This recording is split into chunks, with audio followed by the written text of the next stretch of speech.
Perform the indicated operations and, if possible, simplify. We have -1/8 minus 3/4.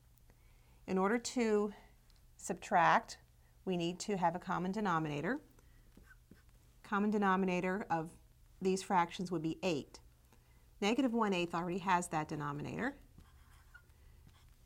For 3/4, we can multiply that by 2/2, which is another form of 1. And that would give us a denominator of 8. So that gives us -1/8 minus 2 times 3 is 6, 2 times 4 is 8. So now we have fractions with a common denominator. When we subtract, we add an opposite. So we have -1/8 plus -6/8. -1/8 plus -6/8 would be -7/8. And that would be the answer.